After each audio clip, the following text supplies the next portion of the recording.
Segunda parte do nosso vídeo sobre a transposição do Rio São Francisco, que agora o rio propriamente dito. Rio São Francisco, filho, mais ou menos isso. Vou pegar aqui, tá, para você ficar mais feliz. As nascentes dele ficam no estado chamado a Caixa Plácida Doadora de Águas do Brasil, que é o estado de Minas Gerais. Alguns estudiosos, a nascente geográfica fica em Medeiros e outros na Serra da Canastra, próximo ali no Parque Nacional, se não me falha a memória, creio eu, da Canastra, tá? Em Minas Gerais. Um clima tropical com um elevado índice pluviométrico. E então nós colocamos aqui a Serra da Canastra, um rio que possui mais de 2.800 quilômetros de extensão. Pode haver uma variabilidade da nascente geográfica e da nascente histórica, não vai mudar nada, continua sendo gigantesco. É o maior rio totalmente brasileiro. Maior rio totalmente brasileiro. Nasce no Brasil e deságua também no Brasil. Isso você já viu em muitos lugares. Atravessa 5 estados. Muitas vezes se pede isso nas provas. Então nós estamos aqui puxando todo o processo para você. O estado das Gerais, Minas Gerais, o estado da Bahia, o estado de Pernambuco, o estado de Alagoas e Sergipe, ou Sergipe e Alagoas.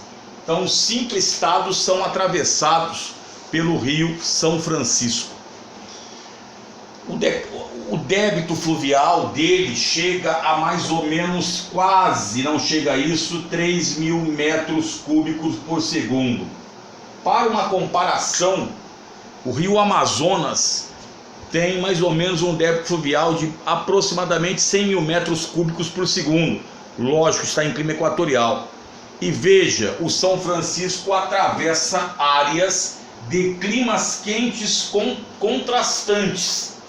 Desde um clima tropical mais úmido aqui nas nascentes, aí vai tropical mesmo, aí começa o semiárido, até chegar ao tropical úmido, porque aqui na zona da mata é tropical úmido, dentro dessa região onde ele deságua entre Sergipe e Alagoas, tá?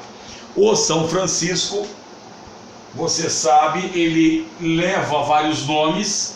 O nome conhecido pela população é Velho Chico, mas também é conhecido por Rio da Integração ou Unidade Nacional. Seja por ligar a região Nordeste a Sudeste, que são as mais populosas, seja porque também tivemos entradas e bandeiras por aquela região. Temos também um nome que se coloca muito para ele, que é o Rio Velho Chico, Integridade, Rio dos Currais, porque nós tivemos a expansão da pecuária bovina extensiva às suas margens. Tanto é que o pessoal falou que do ciclo da cana, que era uma monocultura em latifúndios, passa-se depois a uma pecuária extensiva em latifúndios no sertão. E depois também o nome que foi colocado Nilo Brasileiro, pelas semelhanças do Rio Amazonas, do Rio São Francisco, desculpem, com o Nilo. Quais semelhanças? Grande extensão, direção predominante sul-norte, atravessa áreas de climas quentes contrastantes, como já falamos aqui. É utilizado, ele é um rio navegável. Ele é um rio navegável, por exemplo, de Pirapora até Petrolina, mais ou menos 1.340 quilômetros. Depois de Piranhas aqui, praticamente até a Foz. Então, há uma navegabilidade nele muito grande.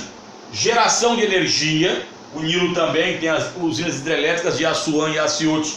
E aqui você vê a usina hidrelétrica de Três Marias e você vai falar, professor, Eu me lembro que estavam com medo porque quando em 2019 aconteceu a tragédia de Brumadinho, contaminou a bacia de um afluente do São Francisco, que é o Paraopeba, não é isso? Isso. Então, o pessoal estava com muito medo da contaminação da bacia do São Francisco. A usina que tem o maior lago artificial do Brasil, a usina hidrelétrica de Sobradinho, com mais ou menos, ela vem até aqui mais ou menos, tá? Com mais ou menos 1.050 megawatts de potência, um lago de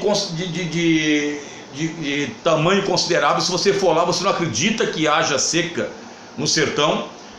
E depois as usinas de Itaparica, também chamada aí de Luiz Gonzaga, tem Mochotó, Paulo Afonso, 1, 2, 3 e 4, é um complexo que gera 4.000 megawatts de energia, e o Canyon aqui do Rio Xingó, a usina hidrelétrica de Xingó, que tem mais de 5.000 megawatts de potência. Então, por isso também comparado ao Nilo. As suas águas são usadas para irrigação, você sabe disso, né? Aqui você tem Petrolina e Juazeiro, nesta região, Petrolina em Pernambuco, Juazeiro, dentro da, aqui é Itaparica, Mochotó, Paulo Afonso e Xingó. Então é o seguinte, então você tem aqui a Petrolina e Juazeiro, um RID, e daí o pessoal começou a falar da transposição das águas, que é caso antigo. Segundo alguns, vem desde o Império Brasileiro esta questão da transposição das águas do São Francisco. São Francisco também, assim como vários rios brasileiros, mas no caso do São Francisco especificamente, subaproveitado muitas vezes no que está ligado aos transportes, porque nós temos paralelo ao São Francisco uma rodovia longitudinal, que é a BR-116, que sai de Jaguarão, Rio Grande do Sul, e vai até, ela vai até Fortaleza. Então, se um dia você tiver a oportunidade de pegar a famosa Rio Bahia, você vai atravessar aquela ponte que separa Juazeiro de Petrolina. E aí, se não tiver sorte, ela vai ficar parada até passar as embarcações. Não sei como é que está lá, que faz muitos anos que eu não passo para aquele lugar mais, né, para aquelas redondezas ali. Então, São Francisco, ele foi um polo aglomerador, muitas vezes, de populações para aquelas regiões ali. Então, esse rio que causou toda a polêmica da transposição das águas, que nós veremos no próximo vídeo, não é?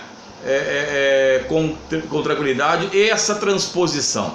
O que foi feito na transposição? Ah, eu esqueci, antes que eu me esqueça, o São Francisco também é também chamado de Nilo, porque suas águas são usadas para irrigação. Por isso que Petrolina e Juazeiro, aquela região, é chamada da Califórnia do Nordeste, pelas culturas irrigadas, sejam de uvas, tanto é que surgem empresas vinicultoras naquela área, seja frutas em geral, não é? Cereais, legumes, hortaliças, que vão abastecer os mercados externos, tanto do Sudeste quanto do exterior.